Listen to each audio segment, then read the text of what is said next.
right, everybody, welcome to the Bulldog Breakdown with Coach Rocco. We are in Season 2, Episode 2 already. How'd this happen? It's flying. It's flying, and don't blink because the season will be over. The season's coming at us like a Mack train. I didn't get to be at Appomattox game last week, so I want to talk a little bit about that today. And then we want to talk – we got a big matchup coming up right at the beginning of the year. NASCAR does – the Daytona 500 at the front. We got Salem coming to town. So I want to talk to you a little bit about that as well. And then, as we get along in the season, we've got we are defending champs. And we put that on our Twitter, so it's official. We raised the Twitter banner this week. Oh, good. So got a lot coming up, and we're excited about Bulldog Breakdown. We want to hear from you. If you've got questions for Coach, send them in, put them in the comments. We got an exciting season ahead. First thing, Coach, let's talk about Appomattox. Again, I was away. Carter was watching, texting me. I think one of the things that I found surprising and not being there, maybe you can just talk me through it. We were most of the way through the first half, and it was one-score game. It was. Tell me a little bit about how the game developed and how you approach these games. What was your thoughts when you guys were just only up by a score close to halftime? Yeah, well, football against good teams can tend to go that way. One-score games, however long it may go.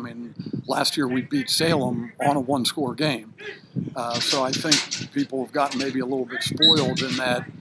You got a one-score game going into the end of the first half, and it's like, what's going on? Well, that's football. You fight, and we went in at halftime. I think it was 13-0 at the half, and kind of made some corrections, and we got going and finished 46-0. But we've started slow the last couple games. It's not, I don't think, because we're slow starters or anything. I just think that the youth in some really key positions are just misfiring a little bit right now, and it just lends itself to being a little bit inconsistent. And so you play inconsistent, and good teams are going to be able to defend you and even do some things offensively against you. So we got a lot of cleaning up to do in a couple days here before Friday. We talked last week about the value of a game like a benefit game with Appomattox and how seeing things live helps so much more sometimes than just even in practice, seeing them up against competition. Yeah. So I'm sure that was valuable in doing that. Coming out of this, you're learning a lot about some of these young guys. Talk to me about what you saw. We talked Tyler Jackson coming in and a young guy starting quarterback. What did you see in him? Yeah, he had another really good game. Actually his first touchdown pass that he threw was a ball that was a little bit underthrown, where their DB actually made a play on it, and then Dalton Nesro just went and took it away from him and went for like a 60-yard touchdown. But he really is a unique athlete in that he gets stuff. You teach him one time, and he'll be able to execute it and retain it. He's been a joy. I've really, really enjoyed coaching him, and he's a great little athlete as well. But as a freshman, in 4 years he's going to be legit. Up on the line, you said you got a couple young guys that are taking over some spots that were held by. They were studs in there, and how did they hold up this week? That's where we're having a little bit of inconsistency right now. I think we finally settled in on who those 5 guys are. Okay.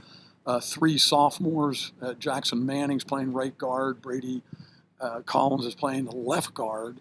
And then Bodie Aronson, who's a junior, he's playing the left tackle. So, but they're all first-time varsity guys.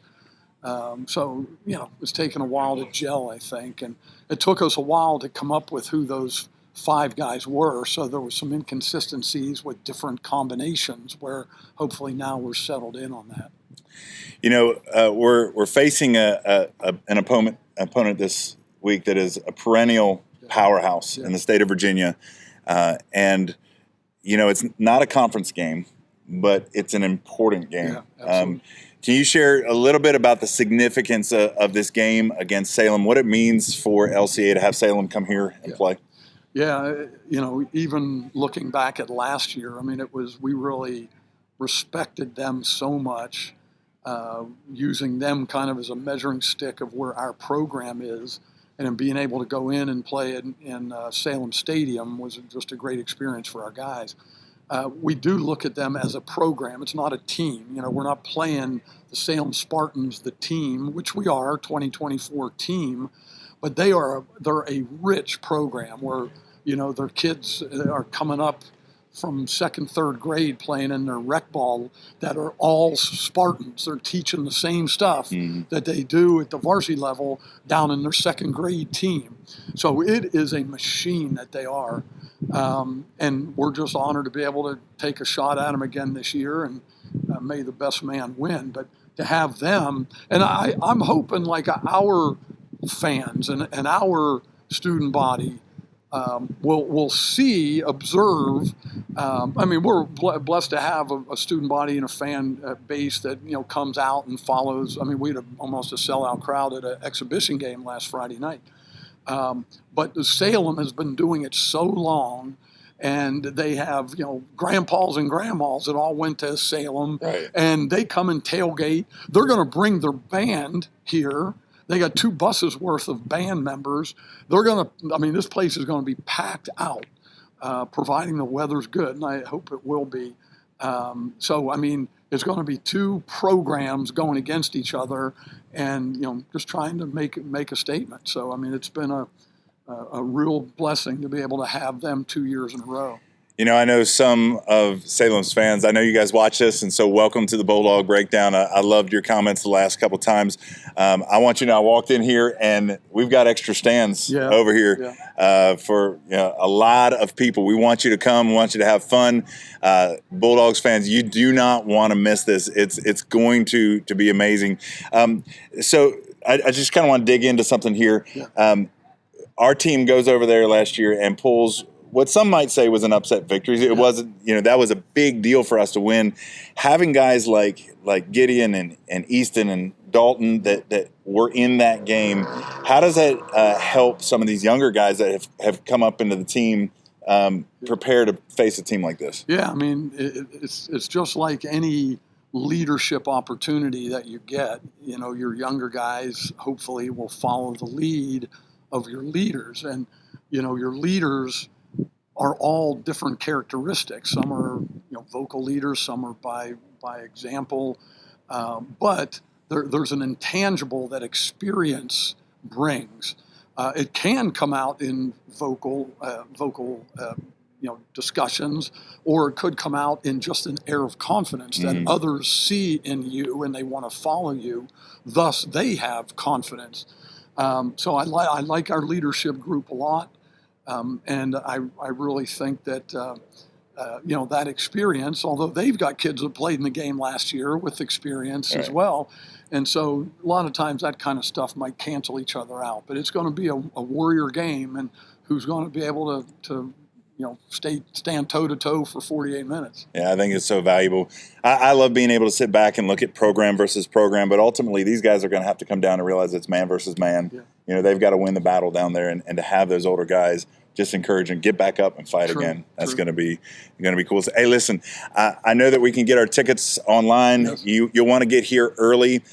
Find your seats up there in the stands. And I do want to give props to our student body, because I heard they were very excited. And Hawaiian night last week. I don't know what they're doing this week. Hey, we got to find that out. We need to post that on our stuff. But please come out, be loud, be early.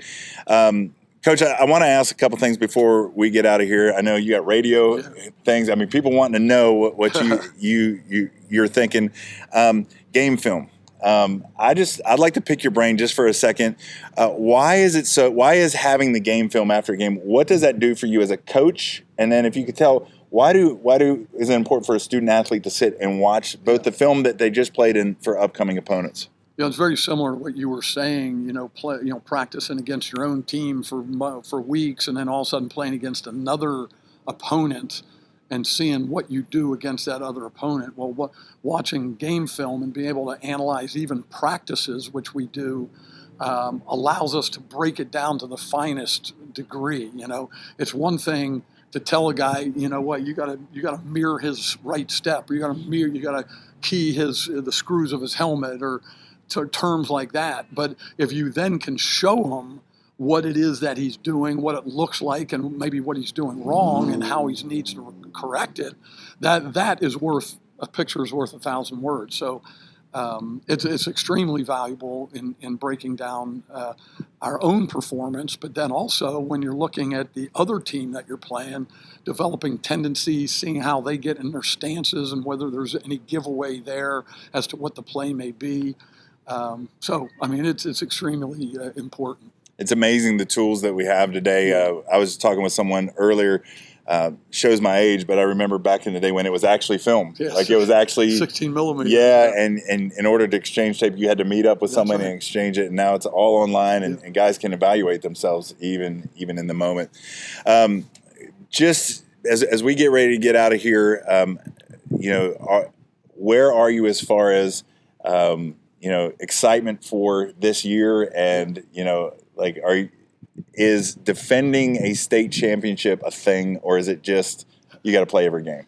Yeah, I think you got to play every game. I mean, certainly we understand the magnitude of what being a defending state championship brings. It's going to bring everyone's best game, although everybody brings their best game against us for other reasons as well.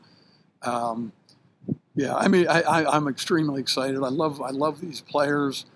We've been, as I've indicated, a little bit inconsistent with stuff, and to have to play a Salem right out of the gate when you're still trying to figure things out is a little bit daunting. But I like the challenge, and I really believe our kids will rise to the occasion, and we'll learn a lot about our team Friday night. I just want to see them fight until the end, and like I said, may the best man win. But yeah, I mean, we've been able in our history here to do defending state championships twice before, and so we've done it before. We know what it takes, and it does take a lot. But I love these guys, and I'm looking forward to going on the ride with them again this year. It's definitely going to be an exciting weekend here on the mountain. You guys play on Friday night. Liberty's going to be playing on Saturday. Hey, we want you to follow us. You can follow us on Twitter and see the new little 2023 banner that we raised on there. Follow us on Max Preps. If you're not able to make it to the game, we do score by score so that you can follow that as well. And then definitely follow us on YouTube, because this is a lot of fun talking to this. And again, if you have questions for Coach, let us know. We're excited to see what's going to come out of the gate on Friday night. But it is all the better when you are here. So make sure to go get your tickets and show up, be loud. I know Andy's going to have he'll grill some burgers, best burgers in Lynchburg. Best burgers in Lynchburg, but it's going to be good. Hey, thanks for joining us for Bulldog Breakdown. Coach, you got anything else? No, just please come out and support us. All right, go Dog.